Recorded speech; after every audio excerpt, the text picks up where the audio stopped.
Mostafa Khoshcheshm, an Iranian Affairs analyst. He joins us from Tehran. So what's going on here? Each incident has maybe some similarities, some differences. There's never a lot of information coming out of Iran, but it's all sort of cloaked in this mystery, and that raises suspicion. So what to you looks suspicious about this string of incidents, and what maybe is just accidental? Hello, and thanks for having me. Well, Iranian officials have dismissed any such claim that there might have been any kind of attack. They say that these have been incidents. But the Israelis have been conducting a plan in the last 2 years in order to convince the world public opinion, especially Iranian public opinion, that these are the Israeli attacks, sabotage attacks, in order to for specific goals, especially outside Iran. They are trying to wear off Iran's might and power in the public opinion. But the specific plan is comprised of a smaller part that stands on real action, like assassination of Dr. Fakhrizadeh and the sabotage attack at Natanz, and a major part, a bigger part, that's hoax, propaganda, and claims, baseless claims. They've been raising tens of claims in the past couple of years about such attacks, but it's been proved in many cases that these have been incidents and not an Israeli job. But this plan has specific goals inside Iran. As we are coming to the end of the Vienna talks, they are trying to convince Iranian decision makers as well as Iranian public that they need to stop demanding the United States and the West for more and they better give in to the U.S.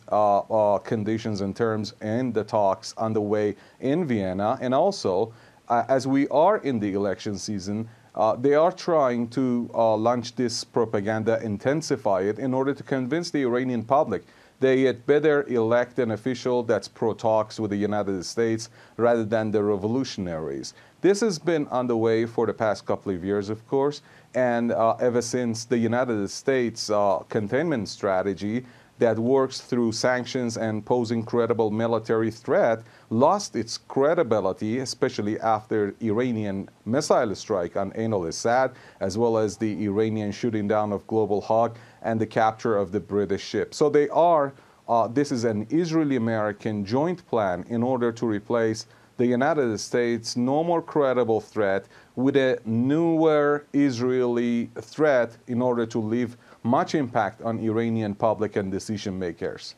Remember in 2019, we saw those stunning attacks on oil tankers in the Gulf of Oman, owned by other countries, involving divers attaching mines to the hulls of some of these ships. At least according to several officials, Iran denied any involvement, but the U.S., among other countries, blamed Iran squarely for this. In fact, the U.S. even considered airstrikes on Iran because of this, did not carry those out. So when you see a string of incidents specifically focused on Iran's oil sector, is there a sense that this is surely some kind of retaliation? Iranian response is very much calculated. They call it a strategic patience, but this doesn't mean inactive and passiveness and no action.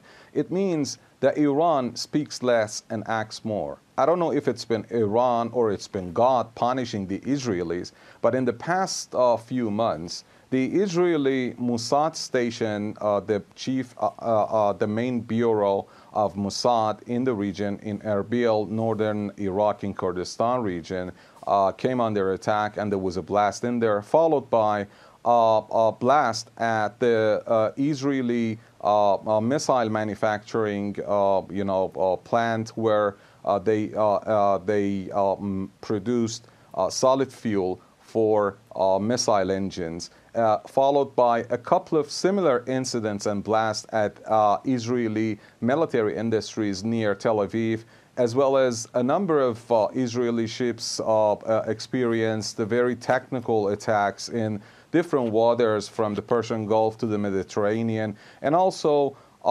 then a missile landed on a target only 30 kilometers from the Israeli nuclear Dimona facility that could wreak havoc. It contained a very clear message to the Israelis that the next one could land on the Israeli nuclear center. And then the number of attacks rose, and then the Israelis were armed with new missile technology that we saw the impact and the result. They could resist the Israelis, and they could, for the first time, cover all the range. I mean, that the range of their missiles could reach all around Israel, and they targeted various Israeli premises and complexes and buildings.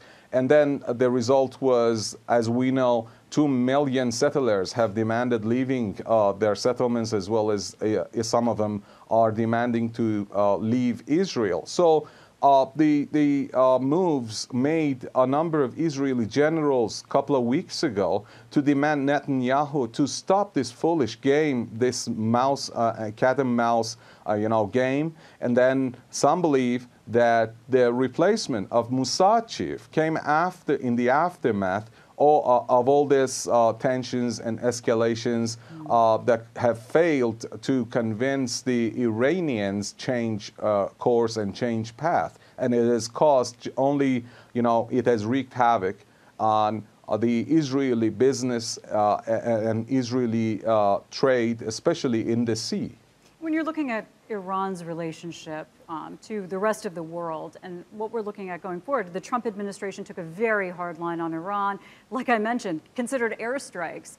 Now the Biden administration is firmly focused on at least coming up with some plan to replace the Iran nuclear deal, the JCPOA.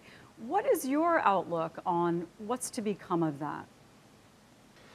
Well, first of all, we do believe that American threats to bomb or to do strikes are no more credible. This doesn't mean that Iranians are not prepared. They go on standby for sure. The military is prepared. But when we say it's no more credible, I mean, these kind of U.S. or Israeli threats, it means that it will, such moves will fail and such propaganda will fail to change the Iranian officials' decision-making process. So that's one point. The other point is that as the nuclear deal has been a heritage of, and a legacy of President Rouhani, who unfortunately had this one single scenario. If there is a way out for the Americans to strike a deal, it should be within the period that Rouhani is in office. That's the first major important point. A second point is that Iran has done its part. So Iran is very much insisting that the United States should remove all the sanctions in place and give Iran time to verify and see if the sanctions have been removed. Anything less than that may not be accepted by Tehran, especially considering that Iranian people seem to be very much willing to shift their choice in elections, and they will soon most likely elect a revolutionary to run the country, and it would be much more difficult for the United States to ask for more concessions and merits from such a revolutionary administration. So all in all, I do believe that if Americans do the right thing and remove all the sanctions and give Iran the needed verification time, then the JCPOA would be revived. Otherwise, nothing will happen. I mean, there won't be any compromise on the Iranian side. And I believe if Americans are wise enough, they will realize that they could strike, the best deal they could get is under President Rouhani. Right. Thank you so much for that, Mostafa.